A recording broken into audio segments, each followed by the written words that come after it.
আমি এখন মাননীয় সংসদ সদস্য মাওলানা দেলোয়ার হোসেন সাইদি সাহেবকে বক্তব্য রাখার জন্য অনুরোধ জানাচ্ছি।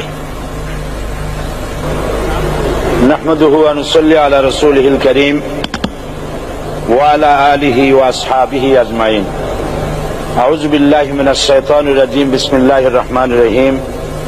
মাননীয় স্পিকার, আপনি এই মহান সংসদের স্পিকার হিসেবে নির্বাচিত হয় আমরা জাতীয় সংসদের পক্ষ থেকে আপনাকে অন্তরের অন্তঃস্থল থেকে মোবারকবাদ জানাচ্ছি। মাননীয় স্পিকার, আমি আজ এই সংসদে দাঁড়িয়ে ওই মহান আল্লাহ পাকের প্রশংসায় সেজদা অবনত হচ্ছি, যিনি 1 অক্টোবরের ব্যালট যুদ্ধের মাধ্যমে সুদীর্ঘ 5 বছরের দুঃশাসন, সীমাহীন দুর্নীতি, ইসলাম বিরোধী কর্মকাণ্ড, দেশব্যাপী ভয়াবহ সন্ত্রাসের মোকাবেলায় 4 দলীয় ঐক্য জোটের মহা বিজয় দান করেছেন এবং যার ফলশ্রুতিতে আজকে আমরা এই মহান সংসদে দাঁড়িয়ে কথা বলার সুযোগ লাভ করেছি।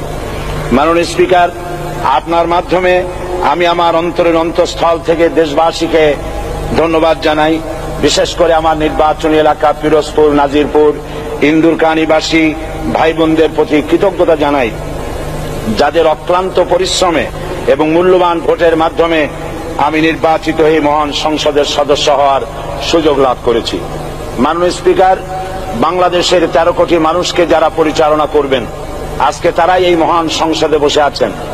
আমি আপনার মাধ্যমে তাদের উদ্দেশ্যে কিছু কথা বলতে চাই। জবাবদিহিমূলক সরকার, কল্যাণমূলক সরকার ও সুস্থ প্রশাসন, এই বাক্যগুলি আমরা প্রায় শুনে থাকি।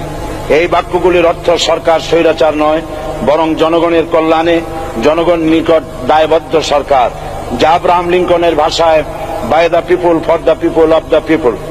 বর্তমান পৃথিবীতে মূলত গণতান্ত্রিক দেশে এখন সরকারকে বিবেচনা করা হয়। এরূপ সরকারের জনগণের সার্বভৌম ক্ষমতার উৎস হিসাবে বিবেচনা করা হয়, অর্থাৎ সংখ্যাগরিষ্ঠ প্রতিনিধিদের প্রণীত আইনই হল আইন এবং নির্বাচিত হবার পর সরকার হয়ে পড়েন সমগ্র জনগণের, আর বিরোধী দল হয় ছায়া সরকার। মাননীয় স্পিকার, সরকারকে সঠিক পথে পরিচালনার জন্য বিরোধী দলকে অপরিহার্য বিবেচনা করা হয়। বর্তমান গণতান্ত্রিক চেতনা বেশি পুরনো নয়, মানুষ মূলত রাজতান্ত্রিক স্বৈর শাসনের সাথেই বেশি পরিচিত। বস্তুত বর্তমান পৃথিবীতে গণতান্ত্রিক শাসন ব্যবস্থায় জবাবদিহিমূলক, কল্যাণমূলক, স্বচ্ছ প্রশাসনের যে কথাবার্তা আমরা শুনতে পাই, এর প্রথম উপস্থাপক হলেন বিশ্বনবী হযরত মুহাম্মদ রাসূলুল্লাহ।